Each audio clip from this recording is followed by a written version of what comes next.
Well, happy Wednesday, everybody. So it obviously we just had the election. It's over, right? And I'm not here to get uh, political with anybody, about one side or the other. Um, just I wanted to touch base with everybody on, what Trump's 2025 comeback means for the future of freight. Okay. Before we jump into that, again, let me remind everybody my recommended tools and services in the description below. If you need 10% off your DAT, new subscription, if you need factoring, eCarrierCheck, if you're looking for leads, shipper leads, or building new relationships, it's an outstanding tool. Again, just a few of my favorites down below. If you're interested, it helps support the channel. Okay. Without any further ado, we will jump into it.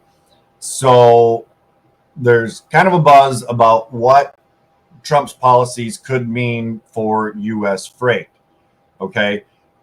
Trump's proposed tariffs on Chinese imports, potentially up to 60%, aim to boost American manufacturing, which is something that I've basically discussed in the past as far as, us being less reliant on, overseas manufacturing and how that affects freight and things.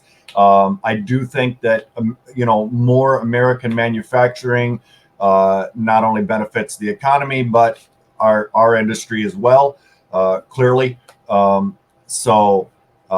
While this could drive demand for U.S. transport of locally made goods, it may also rise prices on imports, right? FreightWaves'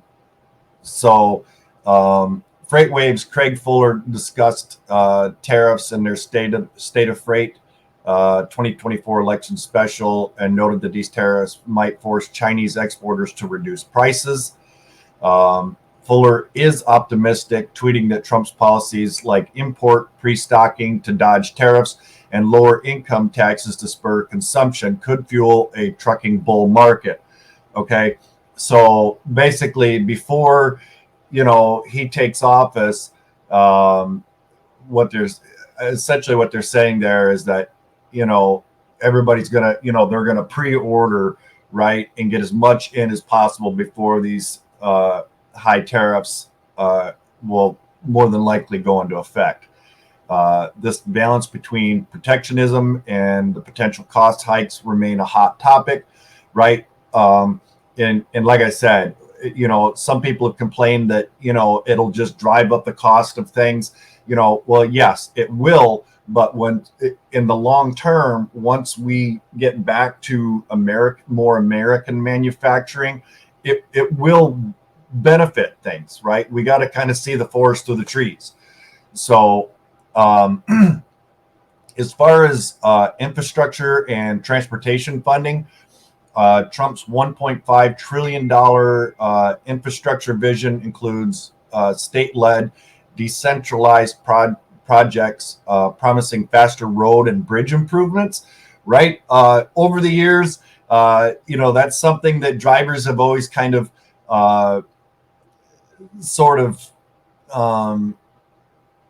complained about, right? You have to be safe and everything, and not to damage the roads, but the roads are all garbage anyway, right? Or a lot of them are. There's certain roads that are worse than others.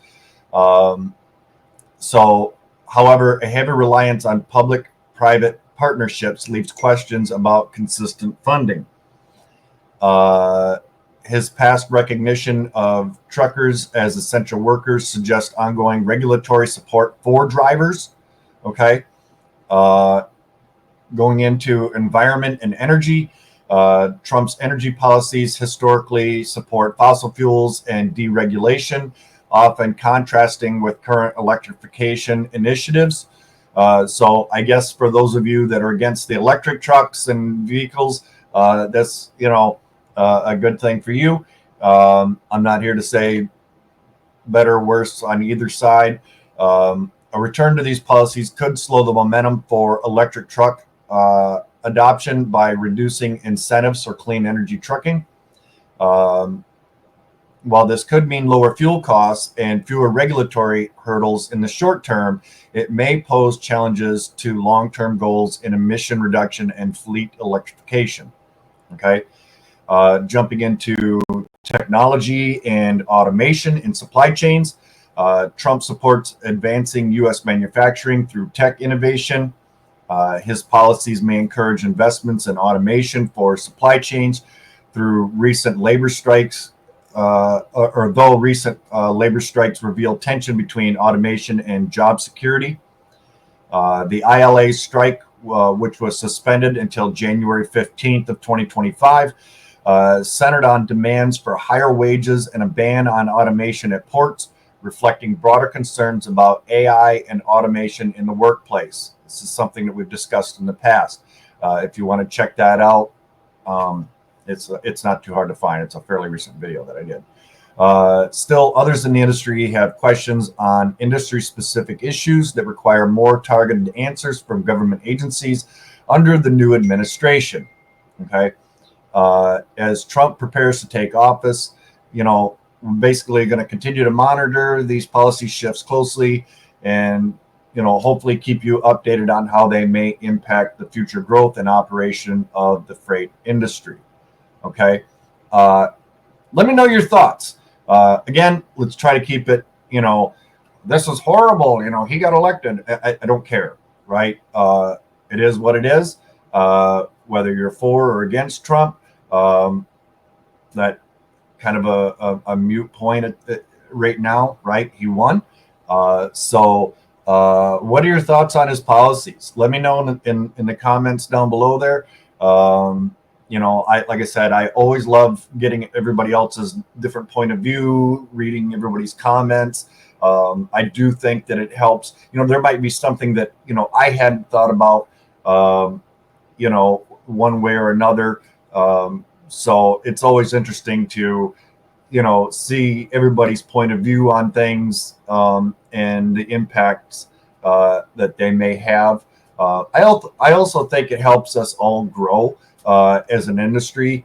Whether you're an owner operator out there, a small brokerage, or you're a large fleet owner or a large brokerage, right? It's all about helping each other learn and grow and be successful in the industry. So that being said, I hope everybody's having a great day. I've got to get back to booking this other load. We just waiting to find out if I can get a earlier load time from the customer. So I need to get back at that. And I hope everybody has a great day. As always, be kind to one another. And we'll talk to you again soon. Bye-bye now.